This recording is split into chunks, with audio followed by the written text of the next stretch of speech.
நீ எம்எல்ஏவோ எம்பியோ அதை தேர்ந்தெடுத்தது ஜனாதிபதிங்கிற உயர் பதவி அவங்க நியமித்தால் கதை விட்டுட்டு இருந்தாங்க. ஸோ எதையாவது ஒரு பண்ண போகிறாங்கன்னு தெரியும். இப்போ திருப்பரங்குன்றத்தில் இப்படி தான் முட்டாள்தனம் பண்ணாங்க, தேவையில்லாத ஒரு விஷயம். அங்கே எந்த இஸ்லாத்த சகோதரர்களும் இந்த விஷயத்தை பற்றி கேட்கல.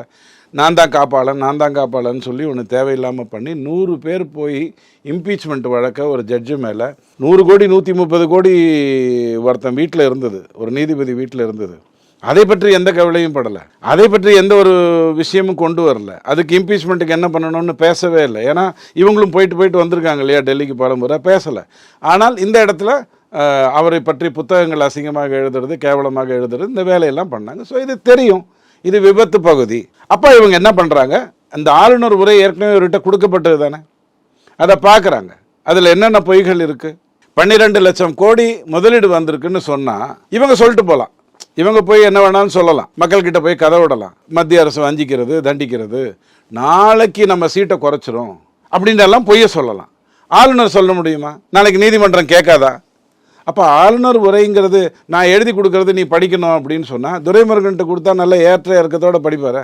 நல்லா இந்த விக்கில்ஸ் விக்ரம் மாதிரி கொஞ்சம் டியூனெல்லாம் போட்டு படிப்பார். துரைமுருகனுக்கு அது நல்லா தெரியுமா, வேற எந்த வேலையும் ஒழுங்காக தெரியாது, அவரை விட்டே படிக்க சொல்லாமே. அப்போ ஆளுநர் தான் படிக்கணும்னு இருக்குது.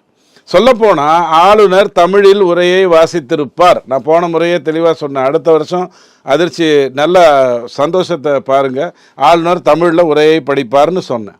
அது எங்கேயாவது பயிற்சி எடுக்கிறது இல்லைங்க, முயற்சியை ஒழுங்காக எடுத்தார், ஆர்வத்தோடு வந்தார், தமிழில் பேசுகின்ற வேலையை அவர் செய்தார். ஏன்னா அந்த மொழியை அவர் மதித்தார். இவங்கள மாதிரி கிடையாது, அல்ல கைகளெல்லாம் விட்டு இந்தியில் பேச சொல்லி எங்கேயாவது போய் காலில் கீழே விழுந்து தப்பிச்சுக்கலாங்கிற மாதிரி ஒரு மொழியை கற்றுக்கொள்கிற விஷயம் இல்லை. மொழியை அதன் அறிவியல் பின்னணிக்காக அதனுடைய ஆர்வத்தோடு அவர் கற்றுக்கணும்னு முடிவு பண்ணார்.